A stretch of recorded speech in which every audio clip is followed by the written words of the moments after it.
Good evening major sir. Good evening. എന്ത് പറ്റി? ഒരു ചെറിയ മിസ്സിംഗ്. ശരിയാക്കി. സൂസനയ്ക്ക് വിശേഷം വല്ലതും ഉണ്ടോ? ഒന്നുമില്ല. ഏതായാലും സൂസന ഭാഗ്യവതിയാ. സാധാരണ ഞങ്ങൾ നേഴ്സുമാർ ഓഫീസേഴ്സിനെ ആഗ്രഹിക്കും. അതിനായി പലതും കാഴ്ചവെക്കേണ്ടി വരികയും ചെയ്യും. അവസാനം സാധാ വല്ലവരും കെട്ടി സംതൃപ്തിപ്പെടേണ്ടി വരും. പക്ഷെ സൂസനെ പുളിങ്ങമ്മ നോക്കി തന്നെ പിടിക്കുകയും ചെയ്തു, കെട്ടുകയും ചെയ്തു. എന്നാ ഞാൻ പോട്ടെ, ചോദിച്ചായി പറഞ്ഞേക്ക്.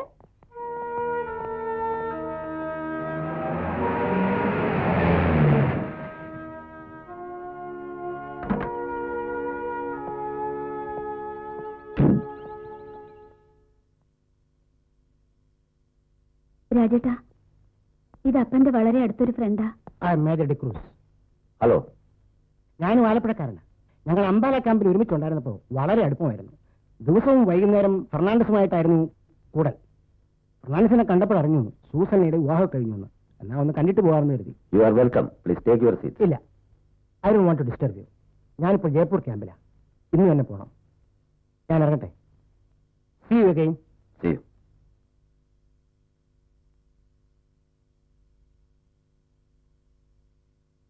ഇയാൾ ആരാന്നാ പറഞ്ഞേ? അപ്പന്റെ വലിയ ഫ്രണ്ടായിരുന്നു. അംബാല ഹോസ്പിറ്റലിൽ ഞാൻ വർക്ക് ചെയ്തിരുന്ന കാലത്ത് ഇയാൾ ക്യാപ്റ്റനാ.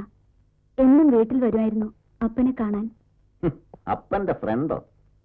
ട്രക്ക് ഡ്രൈവർക്ക് ക്യാപ്റ്റൻ കൂട്ടുകാരനോ? ഒരു കുപ്പി മദ്യമോ ഇത്തിരി കാശോ സമ്മാനിച്ചാൽ നിന്റെ വീട്ടിൽ പിന്നെ എന്തു ആവാലോ അല്ലേ? ആലപ്പുഴയിൽ താമസിക്കുന്ന കാലം തൊട്ടുള്ള പരിചയമായിരുന്നതുകൊണ്ട് റാങ്കൊന്നും നോക്കിയായിരുന്നില്ല അവരുടെ സ്നേഹബന്ധം. ഓഹോ, അപ്പൊ വളരെ പണ്ടേ ഉള്ള ബന്ധമാ. ബന്ധം പുതുക്കാൻ വന്നതായിരിക്കും. ദേ, ഒരു കാര്യം ഞാൻ പറഞ്ഞേക്കാം. സ്നേഹവും ബന്ധവും പറഞ്ഞ് പണ്ട് ജോലി കിട്ടുള്ള ക്യാമ്പുകളിൽ നിന്നും ഇതുപോലെ ഓരോ അവന്മാർ എന്റെ വീട്ടിൽ വന്ന് കയറുന്ന എനിക്ക് ഇഷ്ടമല്ല.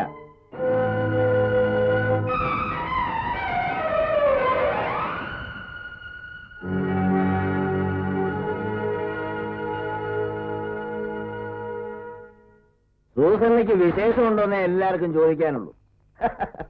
സൂസന്നയ്ക്ക് എങ്ങനെ വിശേഷം ഉണ്ടാവാനാ? എന്റെ ചോദ്യം ഇപ്പൊ അതല്ല. ഇതിനു മുമ്പ് വിശേഷങ്ങൾ ഉണ്ടായിരുന്നു എന്നാണ്. ഡൽഹി, ആദംപൂർ, അംബാല, ബാംഗ്ലൂർ എന്ന് വേണ്ട ഇന്ത്യയിൽ ഒരുമാതിരിപ്പെട്ട ബാരക്കുകളൊക്കെ ചുറ്റിയടിച്ചിങ്ങോട്ട് കെട്ടിയെടുത്തല്ലേ ദ ഗ്രേറ്റ് ട്രക്ക് ഡ്രൈവർ ഫെർണാണ്ടസിന്റെ മകൾ സൂസന്ന എന്ന സുന്ദരിയായ നഴ്സ്. ഇപ്പൊ അവളുടെ പഴയ കാമുകന്മാരും അന്വേഷിച്ചു വരാൻ തുടങ്ങിയിരിക്കുന്നു. പട്ടാളക്കാരൻ എന്തും പിടിച്ചടക്കുന്നത് വരെ ഒരു ത്രില്ലാണ്. പിടിച്ചടക്കിയതിനു ശേഷം മഹത്വമില്ലെന്ന് മനസ്സിലായാൽ പിന്നെ എല്ലാം തരിശ് ഭൂമി പോലെ തോന്നും. അപ്പോഴും തോൽവി ഭൂമിക്ക് തന്നെ. ഞാൻ സമ്മതിക്കുന്നു. പക്ഷേ യുദ്ധക്കളത്തിൽ നിന്ന് ദാഹജലം കണ്ട് ഓടിയെത്തുമ്പോ അത് വെറും മരീചികയായാൽ ആ ഭൂമിയെ ഏത് പട്ടാളക്കാരന് ശപിച്ചു പോവും. ഈ ശാപം പേടിച്ചു തന്നെയാ ഞാൻ ആദ്യമേ എല്ലാം തുറന്നു പറഞ്ഞതും എതിർത്തതും. പക്ഷെ ധൈര്യം കാണിച്ചപ്പോ ഞാൻ വിചാരിച്ചു വലിയ വിശാല ഹൃദയനായിരിക്കുമെന്ന്.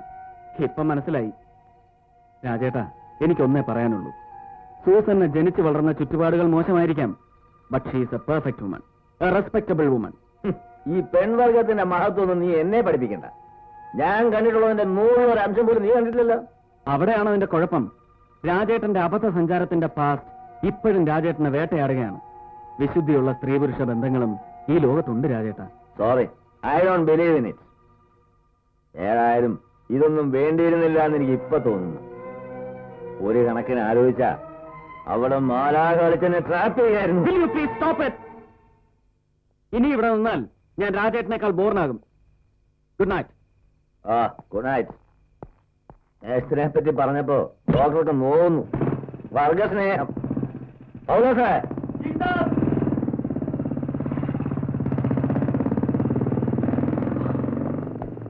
നീ പോയിക്കോ. ഞാൻ ഇനിയും ലേറ്റാവും. ആ പാവം പെൺകൊച്ചിന്റെ ജീവിതം കൂടി ഇയാള് നശിപ്പിക്കും.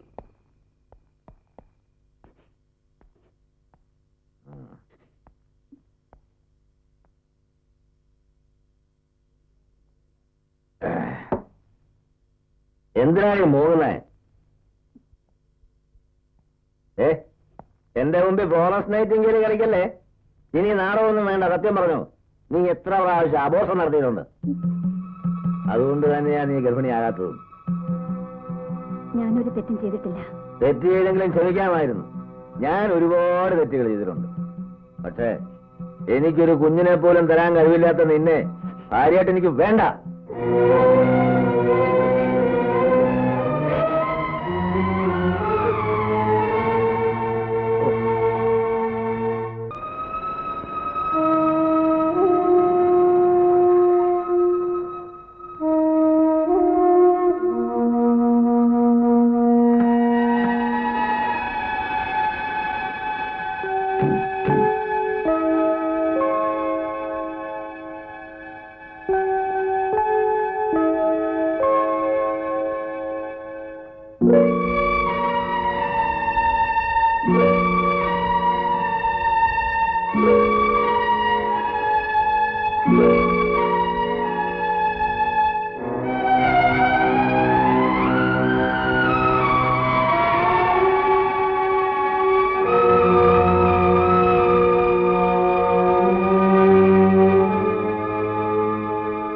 എനിക്കെല്ലാം തെറ്റായി പോയിന്ന് ബോധ്യമായി. ഒരിക്കലും ചേരാത്ത ബന്ധമായിരുന്നു ഇത്. തെറ്റുകാരൻ ഞാൻ തന്നെയാണ്. ഒരു മധ്യവയസ്കന്റെ ഇൻഫാക്ച്വേഷൻ. ഇനിയെങ്കിലും ആ തെറ്റ് തിരുത്തിയില്ലെങ്കിൽ ഞാൻ എന്നോടും സൂസന്നയോടും കാണിക്കുന്നത് വഞ്ചനയായിരിക്കും. തുറന്നു പറയാം, എനിക്കിനി സൂസനെ സ്നേഹിക്കാൻ കഴിയില്ല. നിന്നെ സ്വന്തമാക്കാൻ എനിക്കൊരു വലിയ തുക കൊടുക്കേണ്ടി വന്നു. പലതും സഹിക്കേണ്ടിയും വന്നു. സാരമില്ല. ഇനി നിന്നെ ഒന്ന് ഒഴിവാക്കി കിട്ടാൻ ഞാൻ എന്ത് നഷ്ടപരിഹാരമാണ് തരേണ്ടത്? മാസം തോറും നിന്റെ അപ്പന് ഞാൻ കൊടുക്കാറുള്ള ഒരു പിഴയുണ്ടല്ലോ, അതുൾപ്പെടെ എന്ത് വേണമെങ്കിലും എന്നോട് ചോദിക്കാം.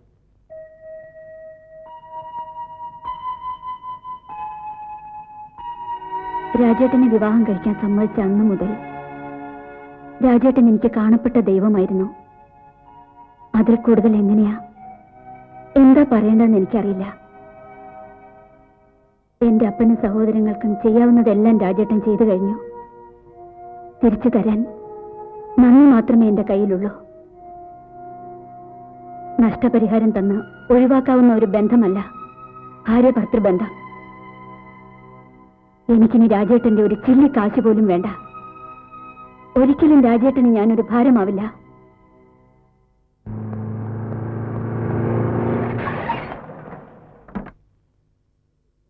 സാർ, നാട്ടിലെ ചിറ്റപ്പന്റെ ഫോൺ ഉണ്ടായിരുന്നു. അമ്മയ്ക്ക് വളരെ സീരിയസ് ആണെന്ന് അറിയിച്ചു. രണ്ടുപേരോടും കൂടി ഉടനെ പുറപ്പെടാനും പറഞ്ഞു.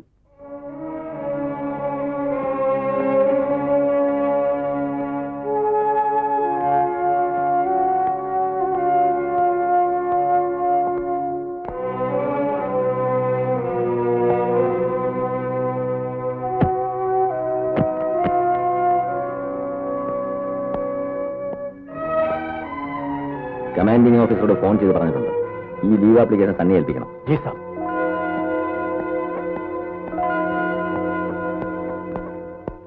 നീ സൂസനെയും കൊണ്ടുവരേണ്ടതായിരുന്നു. ബോധം വരുമ്പോഴൊക്കെ രാജൻ വന്നില്ലേ, ആ കുട്ടി വന്നില്ലേ, ഇതാ ചോദ്യം. ആ, കൊണ്ടുവരാം.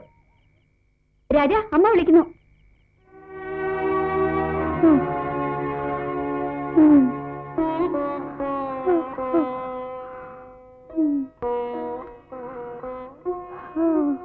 സൂസനെ ഒന്ന് കാണുന്നുണ്ടായിരുന്നു.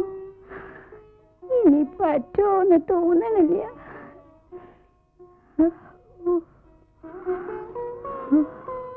അളമാരുടെ താക്കോല എന്റെ മുത്തശ്ശിയുടെ കാലം തൊട്ടുള്ള ആഭരണങ്ങളുണ്ട് അതില്. ഇനി അവളാ അതിന്റെ അവകാശി. ആദ്യമൊക്കെ എനിക്ക് എതിർപ്പുണ്ടായിരുന്നെങ്കിലും പിന്നെ പിന്നെ മനസ്സിൽ മുഴുവനും അവളാ.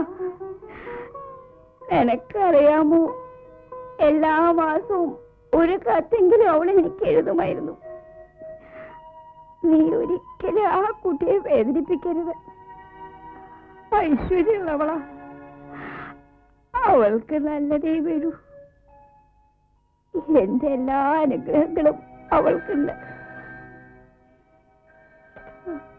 ഹലോ, എന്താ സണ്ണി? ആ, വിളിക്കാം. പൂനൂരിന്ന് ഫോൺ. സണ്ണിയാ.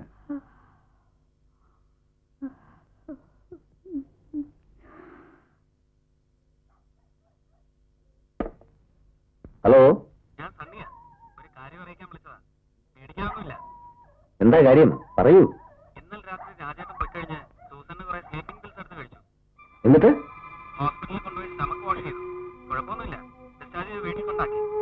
ഞാൻ ഉടനെ തിരിക്കണോ? അമ്മയ്ക്ക് എങ്ങനെയുണ്ട്? അമ്മയ്ക്ക് വളരെ കൂടുതലാ. എന്നാ പിന്നെ ഉടനെ ഇങ്ങോട്ട് വരണ്ട. I take care of her. Okay? Thank you very much Sunny. നീ അവിടെ ഉണ്ടെന്നുള്ളത് അവരുടെ ആശ്വാസം. ഓക്കെ.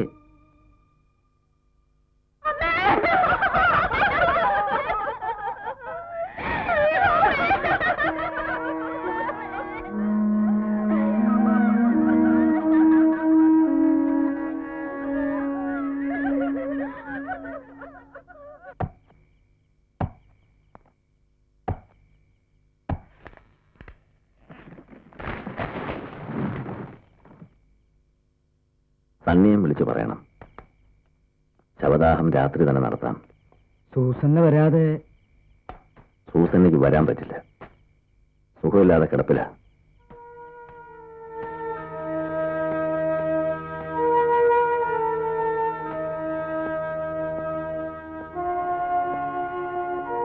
നാളെ തന്നെ സൂസന്നെയും കൂട്ടി ഞാൻ തിരിച്ചു വരാം. ലീവ് ഒന്ന് എക്സ്റ്റെൻഡ് ചെയ്യണം.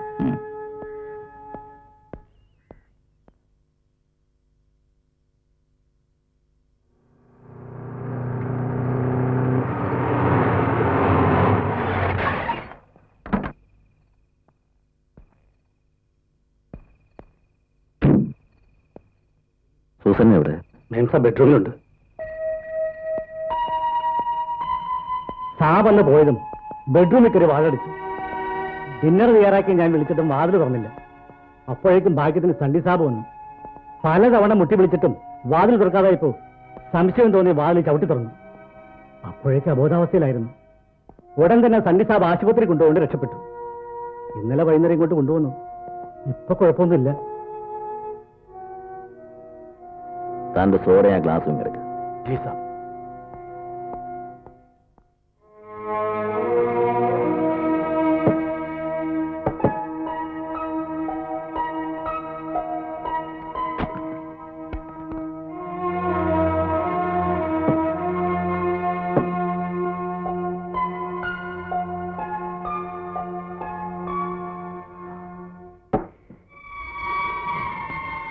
സാബ് എന്നോട് ദേഷ്യപ്പെടരുത്. ഇനിയെങ്കിലും മേംസാബിനെ വേദനിപ്പിക്കരുത്. അത്രയ്ക്കും പാവമാണ് സാർ. പൗലോസ് പൊയ്ക്കോളൂ. രാവിലെ വന്നാൽ മതി. പൊയ്ക്കോളൂ. ജി സാബ്.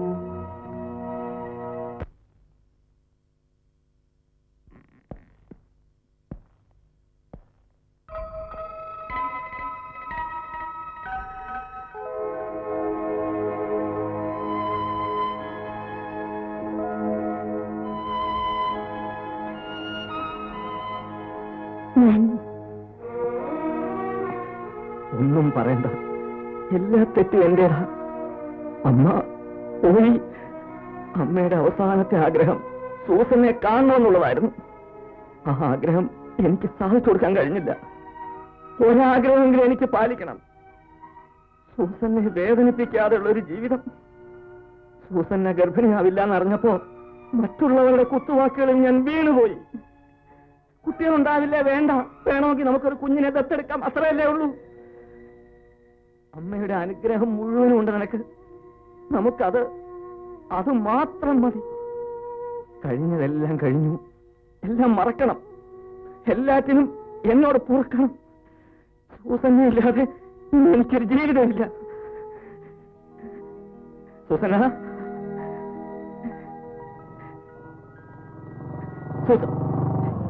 കണ്ണുറക്കെ. കണ്ണു തന്നു. വാ വാ വാ, കമാൺ.